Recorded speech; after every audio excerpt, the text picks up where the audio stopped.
রব্বুল আলামিন আমাদেরকে ইশার নামাজ জামাতের সহিত আদায় করার পর দুনিয়ার মধ্যে শ্রেষ্ঠ জায়গা, শ্রেষ্ঠ মজলিস, কোরআনের মজলিসে আমাদেরকে বসার তৌফিক দিয়েছেন। এজন্য আমরা বলি আলহামদুলিল্লাহ। আজকে লোক একটু কম না? এক ছাগলেই সব খেয়ে দিল মনে হয় আজকে, ঠিক না? সূরা জুমার মধ্যে এরকম একটা ঘটনা ঘটছে, আর এরকমই, ঠিক আছে। আল্লাহ, এখন জুমার নামাজে খুতবা আগে দেওয়া হয় না, তখন খুতবা পরে দেওয়া হতো। প্রাথমিক জামানায় জুমার আগে খুতবা হতো না, জুমার নামাজ পড়ার পরে খুতবা হতো। ঈদের নামাজের পরেও খুতবা হতো, কিন্তু ঈদের নামাজটা বহাল আছে, জুমার নামাজটা পাল্টে আগে আনা হয়েছে। নবীজি সাল্লাল্লাহু আলাইহি ওয়াসাল্লাম ওরকম একদিন নামাজ পড়ার পরে যখন খুতবায় দাঁড়িয়ে গেলেন, এরকম মসজিদের বাইরে, জুমার দিনে দেখেন না আমাদের এখানে বাজার মেলে, ফলের দোকান আসে, বিভিন্ন শাকসবজির দোকান আসে, তখন সাহাবীরা রাসূলের খুতবা শোনা বাদ দিয়ে সব, ওই যে একজন বিক্রেতা আসছে, হয়তো নতুন কিছু নিয়ে, হয় মিঠাইয়ের মতো কোনো একটা জিনিস, আকর্ষণীয় কোনো জিনিস নিয়ে আসছে, সব বাইরে চলে গেছে, 2-4 জন ছাড়া সব চলে গেছে। আল্লাহ তাআলা আয়াত নাযিল করে দিলেন যে ফাইযা কুদিয়াতিস সালাহ ফান্তাশিরু ফিল আরদি ওয়াবতাগু মিন ফাদলিল্লাহ ওয়াযকুরুল্লাহা কাসীরান লাআল্লাকুম তুফলিহুন। নামাজের কাজ যখন পরিপূর্ণ শেষ হবে তখন তোমরা বের হয়ে যাও, এর আগে যেও না। এর আগের আয়াতে বলতেছেন যে ইযা নুদিয়া লিস-সালাতি মিন ইয়াউমিল জুমআহ ফাসআউ ইলা যিকরিল্লাহি ওয়া যারুল বাই'। যখন নামাজের জন্য জুমার দিন যখন নামাজের জন্য ডাকা হয়, তখন সব কিছু বেচা কিনা তরক করে একমাত্র নামাজের দিকে তোমরা ধাবিত হও। এই আয়াতগুলো এই প্রেক্ষিতে নাজিল হয়। বুঝে আসছে যে এরকম বাজারের কারণে, একটা ক্রয় বিক্রয়ের কারণে তারা রাসূলের খুতবা শোনা বাদ দিয়ে সব চলে গেছিল। আজকের ঘটনায় কিছুটা সেরকম হয়নি। ঘোষণা দেওয়া হলো যে তাফসির হবে, কিন্তু একটা ছাগল কেনা বেচা হবে, যার কারণে বেশিরভাগ লোক সেখানেই চলে গেল, ঠিক না? আল্লাহ, যাক, এটা ছিল ভিন্ন বিষয়। যাক, তাফসিরুল কোরআনের আজকে আমরা ইনশাল্লাহ আলোচনা করব 83 নম্বর আয়াত থেকে। আমরা জানি যে এখানে এখনো ইহুদিদের নিয়ে আলোচনা চলতেছে, মনে আছে তো? যে ইহুদিদের কিছু অপরাধ, ইতিপূর্বে এই অপরাধ নিয়ে আলোচনা করা হয়েছে। তাদের একটা মারাত্মক অপরাধ ছিল তাহরিফ করা, অপব্যাখ্যা করা। তাওরাতের বিধান আল্লাহ তাআলা যেমন দিয়েছেন, তারা সেটাকে ঘোরায় পেঁচাইয়া নিজেদের মন মতো মানুষের কাছে ব্যাখ্যা দিচ্ছে। এমনকি শব্দ পরিবর্তন করছে, হুকুম পরিবর্তন করছে, অর্থ পরিবর্তন করে নিজ হাতে লিখে বলেছে যে হাদা মিন ইনদিল্লাহ, এটা আল্লাহর পক্ষ থেকে কিতাব এসেছে। নাউযুবিল্লাহ বলি। এটা তাদের চরম ধৃষ্টতা। এমন অন্যায় করার পরও তারা বলেছিল যে আমরা জাহান্নামে থাকবো মাত্র কয়েকদিন, ঠিক আছে? মনে আছে না? কোনো বর্ণনায় 7 দিন, কোনো বর্ণনায় 40 দিন, কোনো বর্ণনায় 40 বছর। তারা বলেছিল যে এর পরে আমরা জাহান্নাম থেকে মুক্তি পাবো। এই একটা ধারণা তাদের ছিল না? একটা ধারণা ছিল তাদের, সেই ধারণার কথা বলা হয়েছে। তো আল্লাহ তাআলা এরপরে তাদের এই ধারণার খণ্ডনে দিয়ে দিয়েছেন যে জান্নাতে যাওয়া, জাহান্নাম থেকে নাজাত পাওয়া, এগুলো মানুষের আমল এবং ঈমানের মাধ্যমে ফয়সালা হবে। ওরা মনে করতো যে আমরা নবীদের বংশধর, এজন্য আমরা মাপ পেয়ে যাব। আরও কয়েকটা ধারণার কথা ছিল ওখানে। তো আল্লাহ তাআলা বুঝিয়ে দিলেন যে নবীদের বংশধর কেন, নবীর ছেলে হলেও তোমার যদি ঈমান আমল ঠিক না থাকে জান্নাতে যেতে পারবে না। এই কথা আল্লাহ তাআলা শেষে বুঝিয়ে দিয়েছিলেন যে জান্নাতে যাবে কারা? যাদের ঈমান ঠিক থাকবে, আমল ঠিক থাকবে, নেক আমল করবে, তারাই শুধুমাত্র জান্নাতের অধিকারী হতে পারবে, অন্য কেউ হতে পারবে না। এই কথা খণ্ডন করে দিয়েছেন। এখন আজকে এখানে যে আলোচনা করা হবে, এখানে তাদের সঙ্গে আল্লাহ রাব্বুল আলামিন কিছু ওয়াদা করেছিলেন, ওয়াদা নিয়েছিলেন আর কি তাদের থেকে, যে তোমরা এই কাজগুলো করবা। কিন্তু এরা ওয়াদা গ্রহণ করেছিল, স্বীকারও করেছিল, কিন্তু এই ওয়াদাগুলো আবার ভঙ্গও করেছিল। ওয়াদা পোক্ত করার পরেও এরা ভঙ্গ করেছিল। এটা মারাত্মক একটা অন্যায়। ওয়াদা ভঙ্গ করা এটা চরম একটা অন্যায়। এবং সেই ওয়াদা যদি পোক্ত করার পরে হয়, যেমন আমরা কসম করে পোক্ত করি না, তো ওরকম এরা পোক্ত করেছিল যে অবশ্যই অবশ্যই আমরা করব, কিন্তু তারপরে ভঙ্গ করেছিল। তো এখানে আল্লাহ তাআলা বোঝাতে চান যে ইতিপূর্বে তোমরা ধারণা করেছিলে যে তোমরা মাত্র কয়েকদিন জাহান্নামে যাবা, এরপরে মুক্তি পেয়ে যাবা। তোমাদের এই ধারণা ঠিক না। কারণ হলো যাদের মাধ্যমে পূর্বে যে অন্যায় গেছে দৃষ্টতাপূর্ণ, তার চাইতেও জঘন্য অন্যায় হলো এই ওয়াদা ভঙ্গ করা, চুক্তি ভঙ্গ করা। সেই চুক্তি ভঙ্গ যেই জাতি করে তাদেরকে তো চিরস্থায়ী জাহান্নামে যাওয়ার কথা। এটাই হিকমতের দাবি, এটাই ইনসাফের দাবি। আল্লাহ তাআলা এটা বুঝিয়ে দিচ্ছেন এই আয়াত, সামনের আয়াতগুলো বর্ণনা করার মাধ্যমে, যে যেই জাতি চুক্তি ভঙ্গ করতে পারে এবং চুক্তি ভঙ্গ করা তাদের একটা স্বভাবজাত বিষয় হয়ে যায়, সেই জাতি কোনোদিনও সামান্য কয়েকদিন জাহান্নামে থাকবে না, বরং তারা জাহান্নামে থাকবে চিরস্থায়ীভাবে। এটা বোঝানোর জন্য আল্লাহ রাব্বুল আলামিন সামনে তাদের চুক্তি ভঙ্গের আলোচনা এনেছেন। আল্লাহ রাব্বুল আলামিন এই বনী ইসরাইলদের, অর্থাৎ নবীর জামানা ইহুদি যারা, তারা না, বরং তাদের পূর্বপুরুষ, তাদের সঙ্গে যে ওয়াদাগুলো আল্লাহ তাআলা করেছিলেন তাওরাতের মধ্যে, সেই ওয়াদাগুলো আল্লাহ তাআলা এই কোরআনের মধ্যে উল্লেখ করেছেন। এই আয়াতের মধ্যে 83 নম্বর আয়াতের মধ্যে 8টা ওয়াদা তাদের থেকে নেওয়া হয়েছে, এবং এর পরবর্তী আয়াতে আরও 3টা ওয়াদা তাদের থেকে নেওয়া হয়েছিল, কিন্তু এরা সবগুলোই ভঙ্গ করেছে। এজন্য আল্লাহ রাব্বুল আলামিন এই আয়াতের মধ্যে সেই ওয়াদাগুলো কি কি ছিল আল্লাহ তাআলা বর্ণনা করেছেন এখানে ধারাবাহিকভাবে। আমরা একটু গুরুত্ব দিয়ে শুনবো যে এই ওয়াদাগুলো শুধুমাত্র তাদের জন্য খাস ছিল না, বরং এই কোরআনের আরও একাধিক জায়গায় আল্লাহ তাআলা আমাদের থেকেও এই ওয়াদাগুলোই নিয়েছেন এবং এই কাজগুলো করার জন্য আল্লাহ তাআলা আদেশও করেছেন। বুঝে আসছে বিষয়টা? আল্লাহ দেখেন আল্লাহ তাআলা কি বলতেছেন, وَإِذْ أَخَذْنَا مِيثَاقَ بَنِي إِسْرَائِيلَ لَا تَعْبُدُونَ إِلَّا اللَّهَ। স্মরণ করুন ওই সময়ের কথা যখন আমি বনি ইসরাইলদের থেকে আমি ওয়াদা গ্রহণ করেছিলাম এই মর্মে যে লা তা'বুদুনা ইল্লাল্লাহ, 1 নম্বর হলো তোমরা একমাত্র শুধুমাত্র আল্লাহ তাআলার ইবাদত করবা। 1 নম্বর, একমাত্র শুধুমাত্র আল্লাহর ইবাদত করবা। যত জায়গায় এসেছে যে তোমরা আল্লাহর ইবাদত করবা, সব জায়গায় উদ্দেশ্য হলো আল্লাহর ইবাদত করা মানে হলো আল্লাহর ইবাদতের সাথে সাথে শিরিক বর্জন করা। বুঝে আসছে? যত জায়গায় কোরআনের মধ্যে ইবাদত করার কথা বলা হয়েছে যে আল্লাহর জন্য ইবাদত করো, সব জায়গায় এই কথা রয়েছে, তাওহীদের আহ্বান রয়েছে যে একমাত্র শুধুমাত্র আল্লাহর ইবাদত চলবে, অন্য কোনো জিনিসের ইবাদত চলবে না, অন্য কোনো জিনিসকেও আল্লাহর সঙ্গে শরীক সাব্যস্ত করা যাবে না। 1 নম্বর হলো আল্লাহ তাআলার ইবাদত করো, শিরিক ছাড়ো। 2 নম্বর ওয়াবিল ওয়ালিদাইনি ইহসানা, আল্লাহর ইবাদতের পরপরই বলতেছেন যে মাতা পিতার সঙ্গে তোমরা সদাচরণ করো, সৎ ব্যবহার করো, মাতা পিতার সঙ্গে সৎ ব্যবহার করো।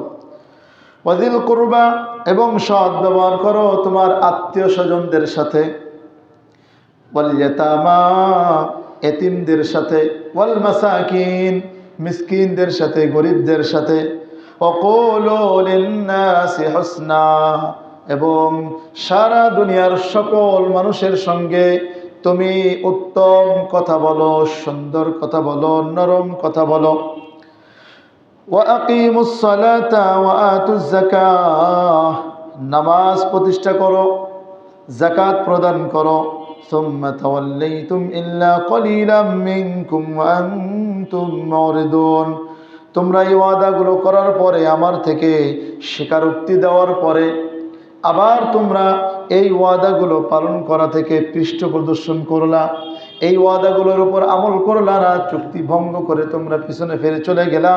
ওয়া আনতুম মুরিদুন, এগুলোর প্রতি একটা বিমুখতা ভাব দেখে তোমরা পিছন ফিরে চলে গেলা।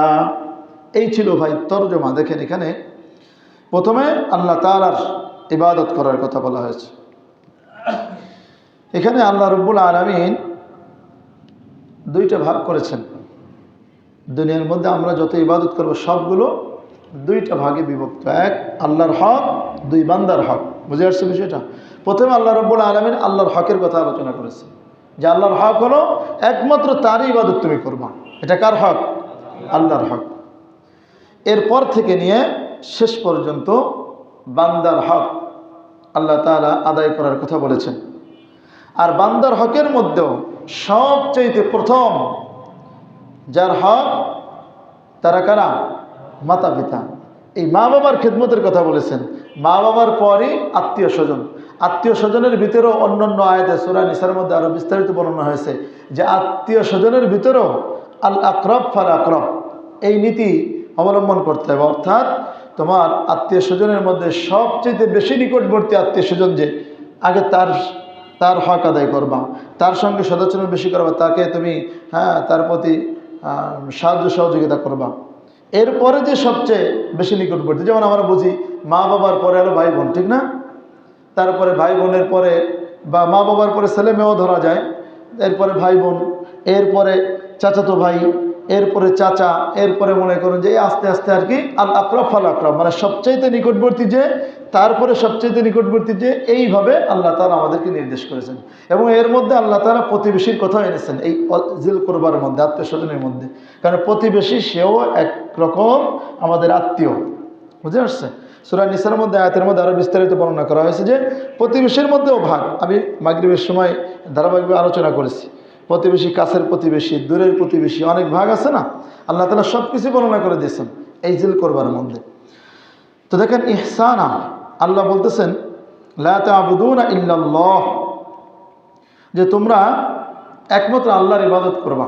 এই কথা আল্লাহ তাআলা অন্য আয়াতের মধ্যে বলেছেন যে ওমা আরসালনা মিন ক্বাবলিকা ইল্লা রিজালান নূহি ইলাইহি আন্নাহু লা ইলাহা ইল্লা আনা ফা'বুদুন। আল্লাহ তাআলা বলেন, আমি যেই নবী রাসূল আমি প্রেরণ করেছি, যখনই কোনো নবী রাসূল প্রেরণ করেছি, প্রত্যেক নবী রাসূলের কাছে আমি এই মর্মে ওহী দিয়েছি, এই মর্মে তার কাছে প্রত্যাদেশ পাঠিয়েছি যে তুমি বলো যে আমি ছাড়া কোনো মাবুদ নাই, আল্লাহ ছাড়া কোনো মাবুদ নাই, অতএব আমি আল্লাহর ইবাদত তোমরা করো। আল্লাহ তাআলা প্রত্যেক নবীর ক্ষেত্রে এই একটা দাওয়াত দিয়েছেন। এই তাওহীদের দাওয়াত প্রত্যেক নবীর মাধ্যমে আল্লাহ তাআলা দিয়েছেন। সমস্ত নবীদের একটাই কাজ ছিল যে তাওহীদের দাওয়াত দাও, আল্লাহর একাত্মবাদের দাওয়াত দাও, মানুষকে আল্লাহর দিকে মানুষকে ডাকো।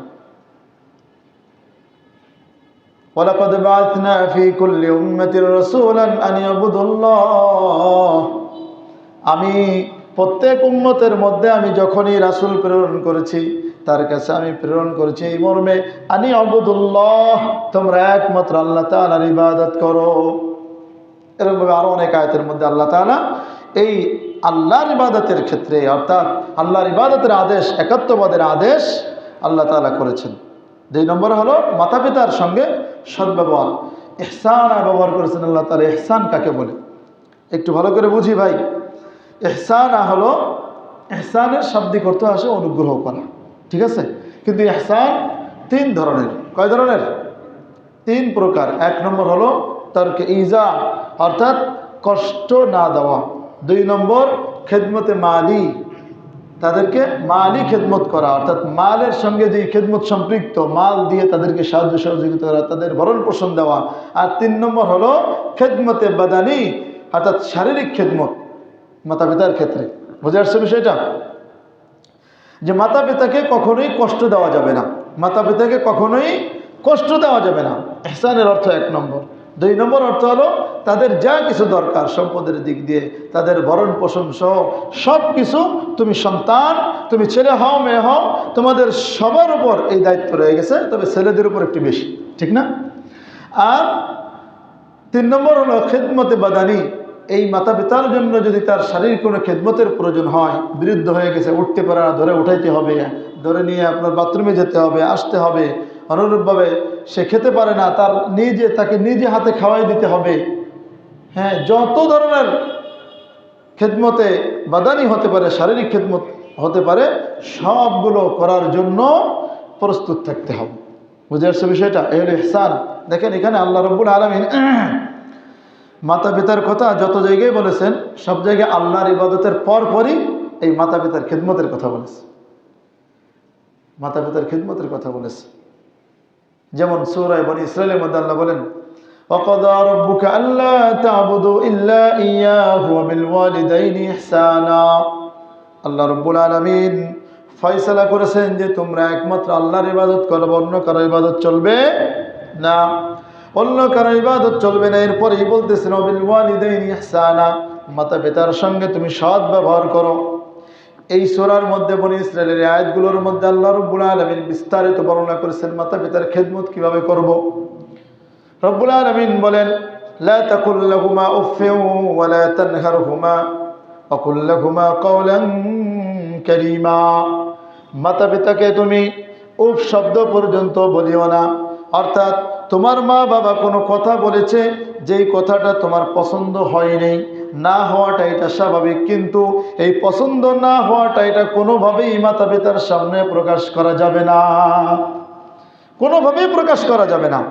উফ শব্দ মানে কি, যেরকমই তো করি, একটা কথা বললো পছন্দ হলো না, চেহারার মাধ্যমে, কথার মাধ্যমে, এমনকি ভুরু কুঞ্চিত করার মাধ্যমেও মাতা পিতাকে বোঝানো যাবে না যে মা বা বাবা তোমার কথা আমার পছন্দ হয়, এমন করা যাবে না। বলে তানহারহুমা, তাদেরকে ধমকও দেওয়া যাবে না। ওয়াকুল লাহুমা কাওলান কারীমা, তাদের সঙ্গে তুমি সুন্দর সুন্দরভাবে তুমি কথা বলো। আখফিদ লাহুমা জানাহাদ যুল্লি মিনার রাহমাতি, এবং তাদের খেদমতের জন্য তোমার রহমতের ডানা বিছায়া দাও। তার মানে তুমি তার সামনে, মাতা পিতার সামনে যত পারো বিনয়ী হও, তাদের সামনে তোমার রহমত, তোমার অনুগ্রহ তুমি প্রকাশ করো। মাতা পিতার সামনে তোমার রহমতের ডানা বিছিয়ে দাও, তার মানে তুমি মাতা পিতার সামনে নিজেকে বিলীন করে দেওয়ার মতো এমন অবস্থায় তুমি থাকো। সুবহানাল্লাহ বলি। ভাইরা আমার, মাতা পিতার ক্ষেত্রে আল্লাহ রাব্বুল আলামিন এত সুন্দরভাবে বর্ণনা করেছেন, অন্য কোনো ক্ষেত্রে এত গুরুত্ব দিয়ে এত সুন্দরভাবে বর্ণনা করেননি। আল্লাহ তাআলা এত গুরুত্ব দিয়েছেন যে আল্লাহর ইবাদতের পরপরই মাতা পিতার কথা বলেছে। কেন? তাফসিরে মাআরিফুল কোরআন ইদ্রিস কান্দলবী রাহিমাহুল্লাহ তিনি লিখেছেন, এখানে কিছু ফায়দা হলো যে মাতা পিতার কথা কেন আল্লাহ তাআলা বারবার তার ইবাদতের পরপরই এনেছেন। তার কারণ হলো, এক নম্বর কারণ যে দুনিয়ায় আসার ক্ষেত্রে মূলত সমস্ত মানুষ আমরা দুনিয়াতে এসেছি, এর আসল সৃষ্টিকর্তা কে? আল্লাহ। কিন্তু দুনিয়ায় আমরা আসার ক্ষেত্রে বাহ্যিক সবাব হলো এই মাতা পিতা, বাহ্যিক সবাব মাতা পিতা। দুই নম্বর কারণ হলো যে মাতা পিতা সন্তানের প্রতিপালনের ক্ষেত্রে, সন্তানকে দেখাশোনা করার ক্ষেত্রে যেই পরিমাণ কষ্ট মেহনত করে, এই পরিমাণ কষ্ট মেহনত পৃথিবীর আর কোনো ব্যক্তি করতে পারে না। তিন নম্বর, যে মাতা পিতা সন্তানের খেদমত করার ক্ষেত্রে, মাতা পিতা সন্তানের খেদমত করে, ঠিক না? আমরা যখন ছোট ছিলাম তখন থেকে তো আমাদের মাতা পিতা আমাদেরকে একদম ছোট থেকে নিয়ে বড় করেছে, খেদমত করে করে। আমার পায়খানা আমার মা পরিষ্কার করে দিয়েছে, আমি কিছুই বুঝতাম না, আমার পেশাব পরিষ্কার করে দিয়েছে, আমার জামা কাপড় ধুয়ে দিয়েছে ছোটবেলা থেকে নিয়ে। আর এমনকি বড় হওয়ার পরেও এখনও যদি দেখেন, এখনও যদি আমার কথাই বলি, বাড়িতে যদি যাই, আমি তো এখন বিয়ে করেছি, আমার ছেলে হয়ে গেছে, কিন্তু এখনও যদি বাড়িতে যাই, জামাটা যদি ময়লা দেখে বলে বাবা আমার কাছে দাও ধুয়ে দিই, আমার কাছে দাও ধুয়ে দিই। প্রিয় ভাই, এমনি আমরা মাদ্রাসায় পড়েছি, আমরা ছোটবেলা থেকে নিজেদের জামা কাপড় আমরা ধুতে পারি, কোনো অসুবিধা নেই, সবসময় ধুইতাম। কিন্তু বাড়িতে গেলে মাতা পিতা এত করতো যে আমি কি চাই, আমি কি খাইতে চাই, আমি কি করব, সবসময় আমার দিকে খেয়াল রাখতো, আমি কি চাই। তাদের কোনো চাহিদা এগুলো ছিল না কখনোই। মাতা পিতার কোনো চাহিদা সন্তানের সামনে সে কোনোদিনও প্রকাশ করে না, বরং আমি কি চাই, আমি সন্তান, আমার চাহিদাটাই মাতা পিতা দেখে। এজন্য আমার খিদমতের ক্ষেত্রে মাতা পিতা কখনোই কোনো অমনোযোগী হয় না। দুনিয়ার সব চলে যাক, কিন্তু আমার সন্তান ভালো থাকুক, এটাই একজন মাতা পিতার চাহিদা। 4 নম্বর হলো, এই মা বাবা সন্তানের পূর্ণতার জন্য, সন্তান সাকসেস হোক, তার এই পূর্ণতার জন্য যা কিছু দরকার সব কিছু নিজের রক্ত দিয়ে যদি হয়, নিজের জীবন বাজি রেখেও যদি হয়, তাও প্রত্যেকটা মাতা পিতা সন্তানের পূর্ণতার জন্য একদম একনিষ্ঠভাবে কাজ করে যায়। ঠিক কিনা মুসলমান? প্রত্যেকটা মাতা পিতার এই অবস্থা। আর 5 নম্বর কারণ বলা হয় যে মাতা পিতা সন্তানের উন্নতির ক্ষেত্রে কখনোই কোনো হিংসা করে না, কখনোই কোনো হিংসা করে না। বরং প্রত্যেকটা মাতা পিতা চায়, আরে আমি যে অবস্থায় থাকি না কেন আমার সন্তানের উন্নতি যেন আমার চেয়ে বেশি হয়। সুবহানাল্লাহ বলি। প্রত্যেকটা মা বাবা এটাই চায় যে আমার সন্তানের উন্নতির ক্ষেত্রে হিংসা তো দূরের কথা, কিসের হিংসা, আমার সন্তানের উন্নতি যেন আমি যেই লেভেলে আছি আমার চাইতে যেন আমার সন্তান আরো উচ্চ লেভেলে থাকতে পারে। প্রত্যেকটা মা বাবা এই চিন্তা ভাবনা করে। প্রিয় ভাই, 5টা হিকমত বর্ণনা করা হয়েছে। এই 5টা হিকমতের ভিত্তিতে আল্লাহ রব্বুল আলামিন মাতা পিতার পরপরই, এই আল্লাহ তাআলার ইবাদতের পরপরই মাতা পিতার সঙ্গে সদাচরণের কথা বলা হয়েছে। আবার এই মা, হাদিসের মধ্যে আছে, এক সাহাবী জিজ্ঞেস করছে, ইয়া রাসূলুল্লাহ, আমার মাতা পিতার মধ্যে কার খেদমত আমি বেশি করব? নবীজি সাল্লাল্লাহু আলাইহি ওয়াসাল্লাম বলেন, উম্মাকা, তোমার মা। আবার জিজ্ঞেস করে, এরপরে কার? বলে উম্মাকা, তোমার মা। আবার জিজ্ঞেস করে, এরপরে কার? বলে উম্মাকা, তোমার মা। চতুর্থবার জিজ্ঞেস করার পরে বলে তোমার বাবা। সুবহানাল্লাহ। বলি, মা বাবার মধ্যেও মাকে আল্লাহ তাআলা বেশি সম্মান দিয়েছেন। এখানে 3বার রাসূল সাল্লাল্লাহু আলাইহি ওয়াসাল্লাম কেন বলেছেন? তার কারণ হলো এই মা অনেকগুলো কষ্ট সহ্য করে একজন সন্তান জন্ম দেওয়ার ক্ষেত্রে। গর্ভ শুরু থেকে নিয়ে একদম গর্ভপাত পর্যন্ত অনেক কষ্ট করে সে। হ্যাঁ, যখন গর্ভ শুরু হয় তখন এই মা খাইতে পারে না, কিছু খাইতে গেলে বমি আসে, মাথা ঘোরায়, কত সমস্যা হয়। এই একটা সন্তানের মুখ দেখার জন্য মা কত কষ্ট করে। এরপরে আল্লাহ তাআলা বলে ওয়াহনান আলা ওয়াহনিন, কষ্টের পরে কষ্ট তারা সহ্য করে। 1 নম্বর কষ্ট হলো প্রসব।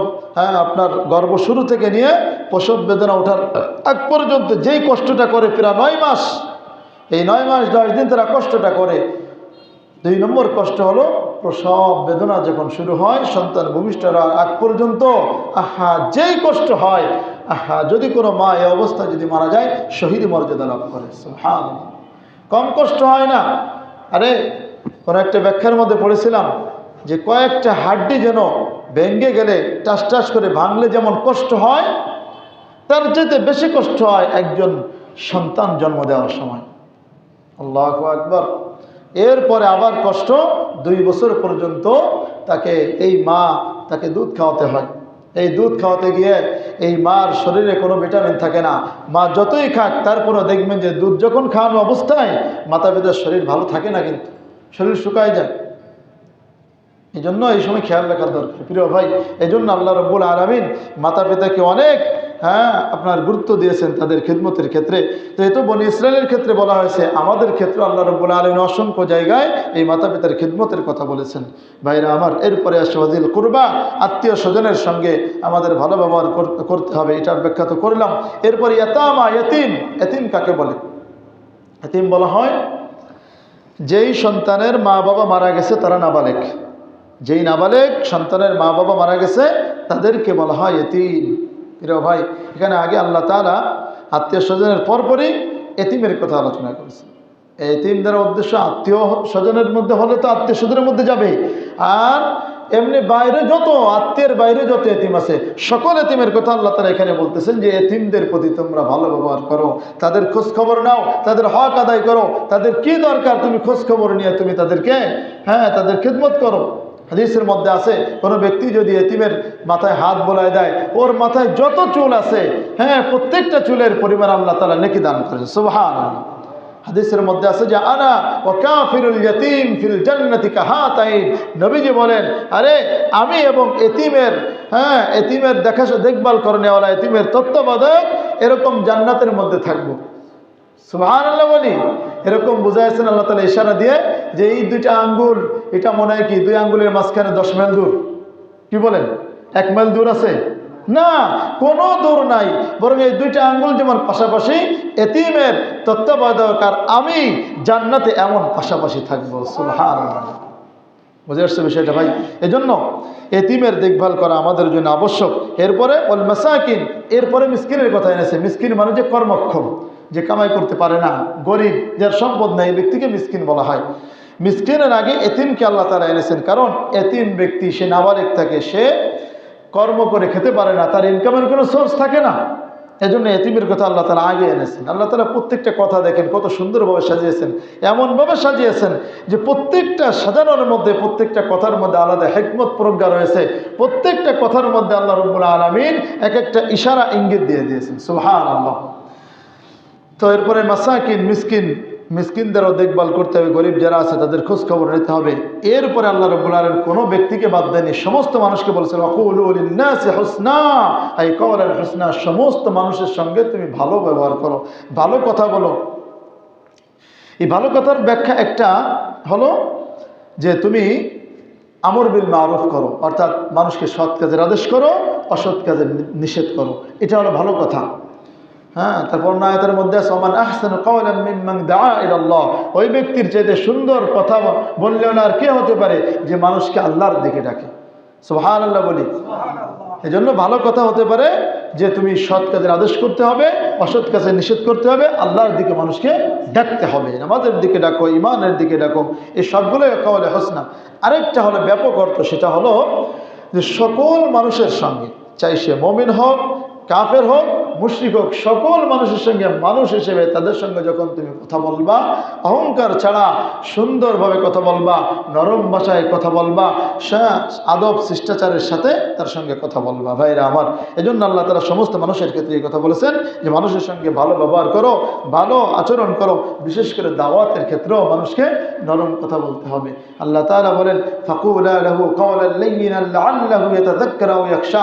ফিরআউনের মতো একটা স্বৈরাচারের সামনে আল্লাহ তাআলা বলতেছেন যে মূসা এবং হারুন, তোমরা ফিরআউনের সামনে যাও, ফাকুলা লাহু কাওলান লাইয়িনান লাআল্লাহু, তাদের সঙ্গে একটু নরম ভাষায় দাওয়াত দাও।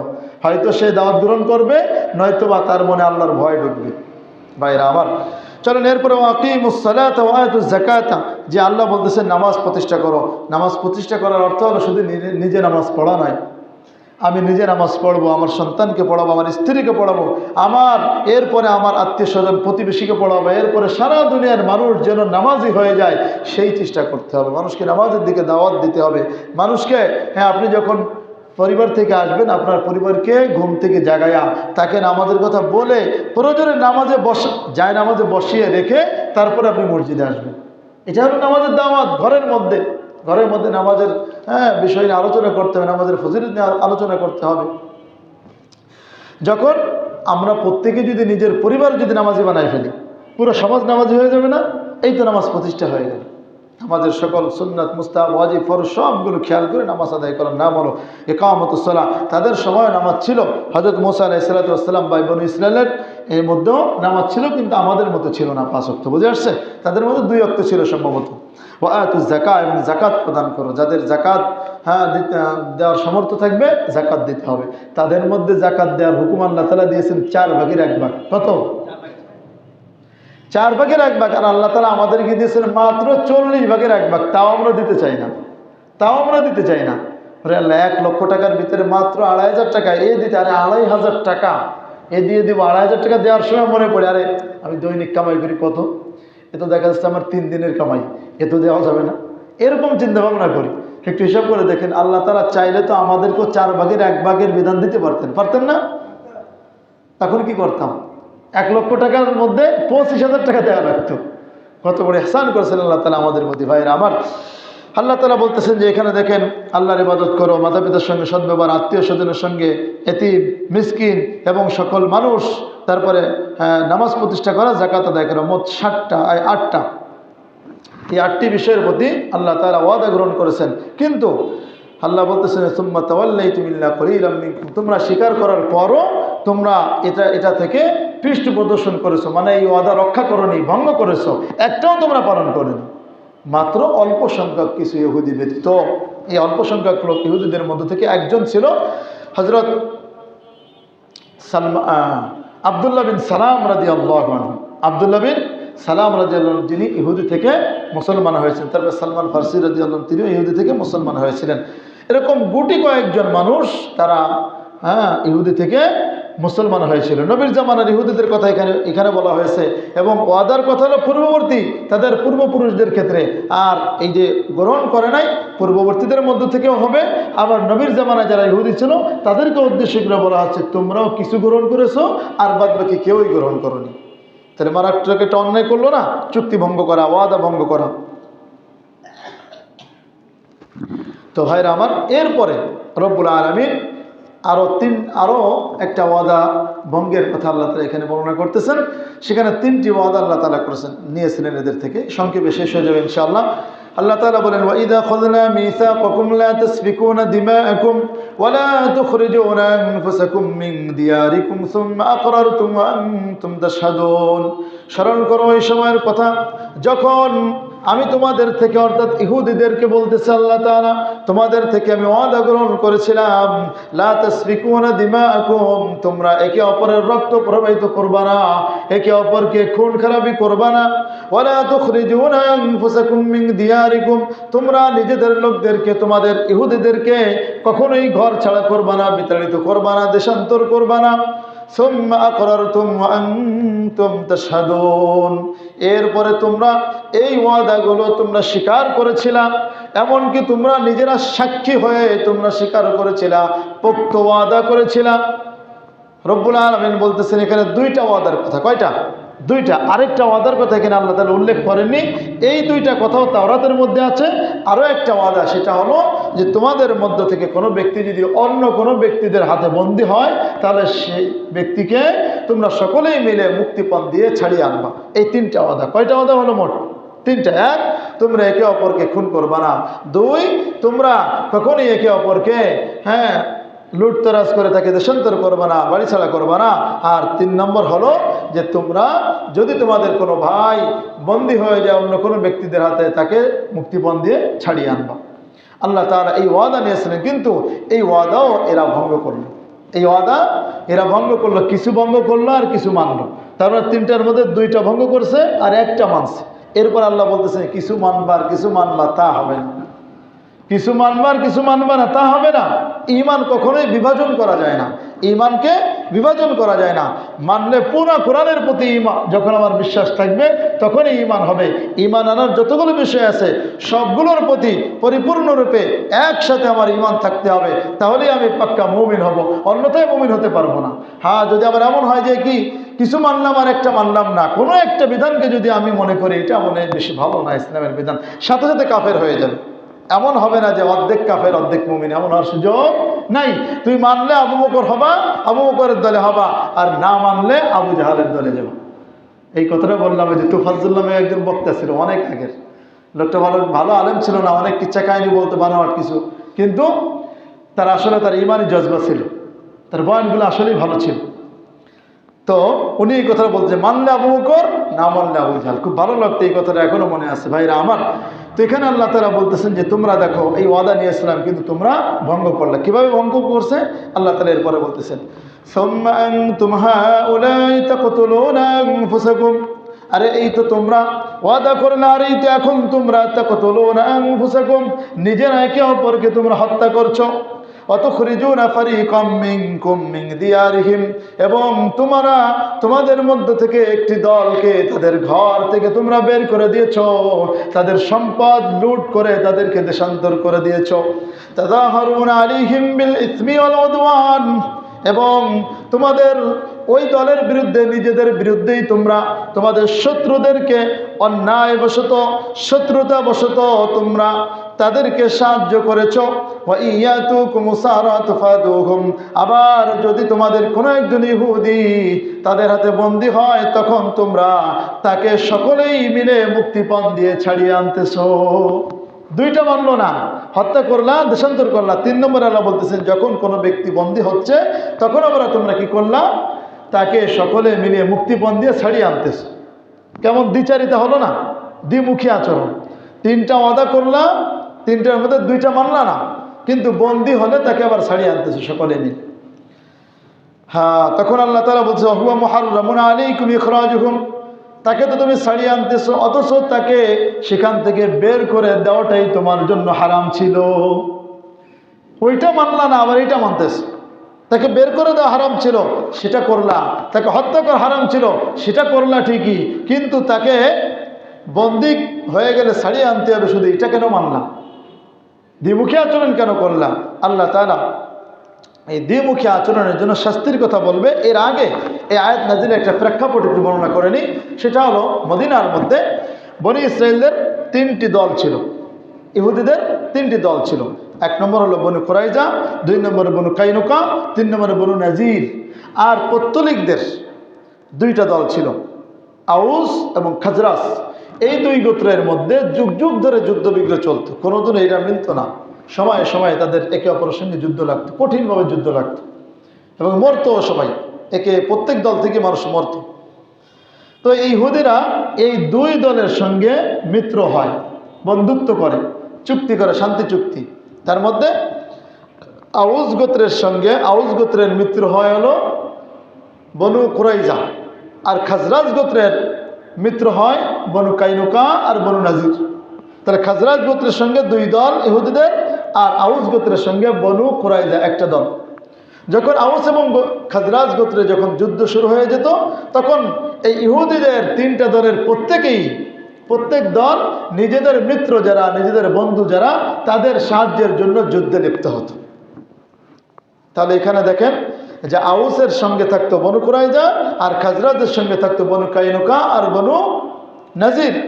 তাহলে ইহুদিরা তিন গোত্র হলেও তিনোটাকে আল্লাহ তাআলা এক থাকতে বলেছিলেন যে তোমরা হত্যা করবা না, তোমরা একে অপরকে বের করবা না, কিন্তু এরা দুই পক্ষে চলে গেল। বিরোধী দল হলো কিনা, এক পক্ষে দুই দল, আরেক পক্ষে এক দল। এই যুদ্ধ যখন হতো তখন এই ইহুদিদের সব দলের থেকেই লোক মরত, লোক আহত হতো, আবার বন্দী হতো। তাহলে একে অপরকে হত্যা করলো কিনা নিজেরা, এক ইহুদি আরেক ইহুদিকে মারল। আবার রাগের বশে যুদ্ধ যখন শুরু হয় তখন কি করে, ওর যতভাবে ক্ষতি করা যায় সব কিছু করে, ওর সম্পদ লুট করতো, সম্পদ লুট করে ওকে দেশান্তর করতো, বিতাড়িত করতো। ইহুদি হয়ে ইহুদিকে কি করতো, বিতাড়িত করতো। আবার যখন কোনো একজন বন্দী হয়ে যায় যুদ্ধের মধ্যে, তখন সবাই মিলে আবার ওকে টাকা পয়সা দিয়ে ওকে ছাড়িয়ে আনতো। এই হলো ঘটনা। এই প্রেক্ষিতে আল্লাহ তাআলা বলতেছেন, তোমরা ওয়াদা গ্রহণ করছো, ওয়াদা নিয়েছে তোমাদের পূর্বপুরুষদের থেকে, আর তোমরা এটা কেন করলা, দ্বিমুখী আচরণ কেন করলা? ওদেরকে জিজ্ঞেস করা হতো, কিরে তোমরা ওই দুটা মানলা না, এটা মানো? বলে এটা আমাদের তাওরাতের মধ্যে আছে। তাওরাতের মধ্যে তো ওই দুটা আছে। আল্লাহ তাআলা বোঝাতে চান যে তাওরাতের মধ্যে তো শুধুমাত্র বন্দী ছাড়িয়ে আনার কথা না, এর সাথে সাথে হত্যা না করা এবং আপনার বিতাড়িত না করার বিধানও আছে। সেটা কেন মানো না? আল্লাহ তাআলা তাদের খণ্ডন করার জন্য এভাবে বলতেছেন। তো রব্বুল আলামিন এরপরে বলতেছেন, যাদের মধ্যে দ্বিমুখী আচরণ রয়েছে, প্রিয় ভাই, এখান থেকে আমাদেরও শিক্ষা যে কোরআন আমাদের মানতে হবে, কিছু মানবো কিছু মানবো না তা হবে না। ঈমান কখনোই বিভাজন করা যায় না। আপনি যদি কুফরের, এই যে সূরা কাফিরুন আমাদের মুখস্থ আছে না, সূরা কাফিরুন নাজিল হয়েছিল কেন? কাফের মুশরিকরা বলল যে না, একটা সমঝোতা করি। যে বলল নবীজির কাছে এসে বলতেছে সাল্লাল্লাহু আলাইহি ওয়াসাল্লাম, বলতেছে যে মুহাম্মদ তুমি একটা কাজ করো, এত আমাদের বিরোধিতা না করে আমরা একটা মিলমিশ করি। কি মিলমিশ? সেটা হলো যে আমরা তোমার খোদার 1 বছর ইবাদত করব, আর তোমরা আবার পরের বছর আমাদের মূর্তিগুলোর ইবাদত করবা। নাউজুবিল্লাহ বলি। তখন আল্লাহ তাআলা আয়াত নাযিল করলেন, কুল ইয়া আইয়ুহাল কাফিরুন, প্রিয় হাবিব আপনি বলে দেন, এই কাফের দল শুনে রাখ, লা আ'বুদু মা তা'বুদুন, তোরা যেই জিনিসের ইবাদত করিস, যেই 33 কোটি দেবতার ইবাদত করিস, তোরা কৃষ্ণের ইবাদত করিস, বিষ্ণুর ইবাদত করিস, সূর্যের ইবাদত করিস, আগুনের পূজা করিস, আমি কিন্তু সেগুলোর ইবাদত করি না। রব্বুল আলামিন নবীর মাধ্যমে একাত্মবাদের দাওয়াত দিলেন, একাত্মবাদের ঘোষণা দিলেন। ওয়ালা আনতুম আবিদুনা মা আবুদ, আমি যেই সত্তার, যেই পবিত্র মহান সত্তার ইবাদত করি, তোরা কিন্তু সেই মহান সত্তার ইবাদত করিস না। ওয়ালা আনা আবিদুম মা আবাদতুম, তোরা যেই জিনিসের ইবাদত গুজার, আমি কিন্তু সেই জিনিসের ইবাদত গুজার নই। আবার আল্লাহ তাআলা একই কথা বলতেছেন, ওয়ালা আনতুম আবিদুনা মা আবুদ, আমি যেই জিনিসের আমি যেই সত্তার ইবাদত করি, তোরা কিন্তু সেই সত্তার ইবাদত করতে পারিস না। লাকুম দীনুকুম ওয়ালিয়া দীন। রব্বুল আলামিন বুঝিয়ে দিচ্ছেন নবীর মাধ্যমে। নবীজি সাল্লাল্লাহু আলাইহি ওয়াসাল্লাম কাফেরদেরকে পড়ে শোনালেন, লাকুম দীনুকুম ওয়ালিয়া দীন, তোদের জন্য তোদের ধর্ম নিয়ে তোরা মর, আর আমার ধর্ম আমার কাছে। সুবহানাল্লাহ বলি। এই আয়াত দিয়ে তো অনেকে অপব্যাখ্যা করে ইহুদিদের মতো, বলে কি লাকুম দীনুকুম ওয়ালিয়া দীন, পড়তেও পারে না, ঠিক না? বলে এই দেখেন, কোরআন হলো সেকুলারিজমের বিরুদ্ধে, ধর্ম নিরপেক্ষতার বিরুদ্ধে, আর এরা কোরআনের আয়াত দিয়ে ধর্ম নিরপেক্ষতা সাব্যস্ত করে। নাউজুবিল্লাহ বলে, এরা বলে যে আল্লাহ বলেছেন লাকুম দীনুকুম ওয়ালিয়া দীন, তোমার ধর্ম তুমি পালন করবো ভালোভাবে, আমার ধর্ম আমি পালন করবো ভালোভাবে, কারো কোনো দ্বিমত থাকবে না, সব ধর্ম সমান, সবাই সব ধর্মকে সম্মান করবে। নাউজুবিল্লাহ বলি, এর ঈমান থাকে নাকি এরকম অপব্যাখ্যা করলে? এতে বেঈমান কাফের হয়ে যায়। প্রিয় ভাই, আমরা ইতিপূর্বে শুনেছি না গত সপ্তাহে যে তাহরিফ করলে তার কি ঈমান থাকে? অপব্যাখ্যা করলে ঈমান থাকে না? তো এরকম অপব্যাখ্যা আমাদের মধ্যে মুসলমান নিজেদের রাজনৈতিক স্বার্থ, দুনিয়াবী স্বার্থ হাসিলের জন্য একদম পুরো ইহুদিদের মতো এই কোরআন ব্যবহার করতেছে। আল্লাহ রাব্বুল আলামিনের জন্য সূরা কাফিরুন, ফজরের নামাজের যে সুন্নাত আছে না, হাদিসের মধ্যে আছে, সুন্নাতের ফজরের সুন্নাতের এই কুল ইয়া আইয়ুহাল কাফিরুন এবং কুল হুয়াল্লাহু আহাদ, এই দুই সূরা পাঠ করা সুন্নাত। বুঝে আসছে? সবসময় না, মাঝে মাঝে পড়বেন, সম্ভব হলে সবসময় পড়বেন, সম্ভব না এটা আবশ্যক না, ওয়াজিব না, কিন্তু সুন্নাত। এটার মধ্যে দুই সূরা ইখলাসকে কুল হুয়াল্লাহু আহাদ যেটা আর কি, এটাকে সূরা তাওহীদ বলা হয়। পুরোটাই আল্লাহ তাআলা একাত্মবাদ, এখানে একাত্মবাদ দিয়ে সাজানো হয়েছে। সুবহানাল্লাহ বলি। এই জন্য আমরা ফজরের নামাজে এই দুই সূরা দিয়ে পড়ব, ফজরের সুন্নাত নামাজে। তো ভাই, এরপর আল্লাহ বলতেছেন যাদের মধ্যে দ্বিমুখী আচরণ, যে ইমানের মধ্যে বিভাজন হবে না, দ্বিমুখী আচরণ হবে না, যাদের মধ্যে এমন আচরণ থাকবে যে মন্দিরে গিয়েও বলবে হ্যাঁ তোমরা যেই যার ইবাদত করো, আমরাও নামাজের মধ্যে তার ইবাদত করি। নাউজুবিল্লাহ বলেন, তোমাদের ভগবান আমাদের আল্লাহ একই জিনিস। নাউজুবিল্লাহ বলি। এমন কথা বলার পরে ইমান কেমনে থাকে আমার বুঝে আসে না। এদের ইমান কি এত শক্ত? এই বালি সিমেন্ট দিয়ে মনে হয় ঢালাই দিয়ে রাখছে এদের ইমান, নাকি এত শক্ত যে বলে তোমাদের পূজা আমাদের রোজা একই। নাউযুবিল্লাহি মিন যালিক। বলে তোমাদের কৃষ্ণ রাম যেই সাম্যের বিধান, সাম্যের দিকে মানুষকে ডেকেছে, আমাদের নবীও সে সাম্যের দিকে ডাকে, অর্থাৎ তোমাদের রামকৃষ্ণ না আমাদের নবী একই। নাউযুবিল্লাহ বলে।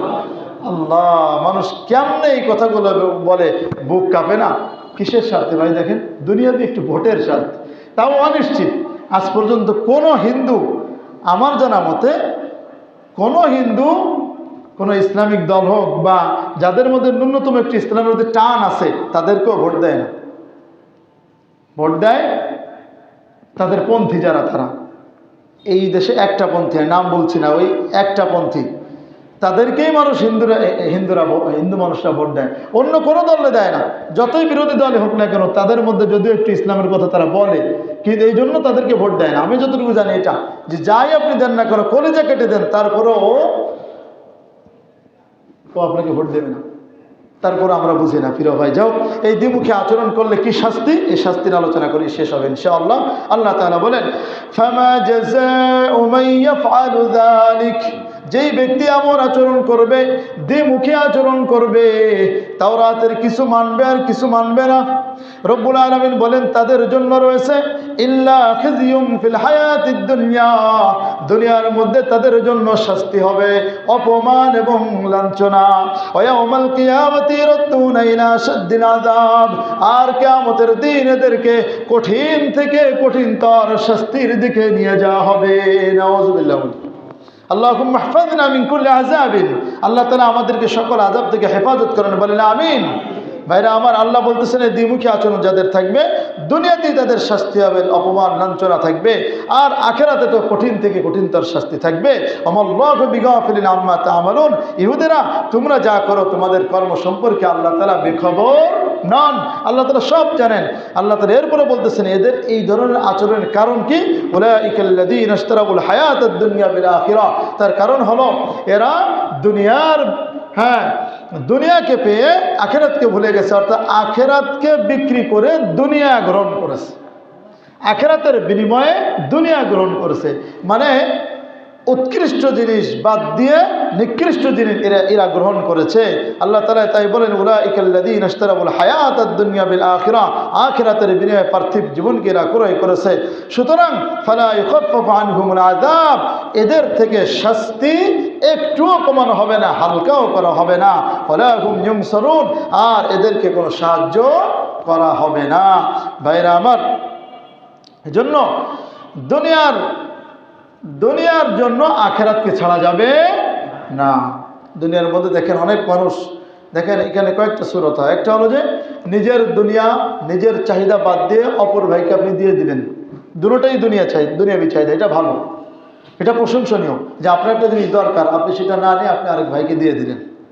কিন্তু নিন্দনীয় হলো যে আরেকজনের, মানে আরেকটা সুরত হলো যে নিজের আখেরাতকে বেচে দুনিয়া গ্রহণ করা, এটা অনেক নিকৃষ্ট। আরেকটা হলো আরো বেশি নিকৃষ্ট, যে অপরের দুনিয়ার ফায়দার জন্য নিজের আখেরাত নষ্ট করা। বুঝেছেন সেটা? যে অপরের দুনিয়াবি ফায়দার জন্য নিজের আখেরাত নষ্ট করতেছে। এটার একটা উদাহরণ হলো যেমন কারোর জন্য মিথ্যা সাক্ষ্য দেওয়া।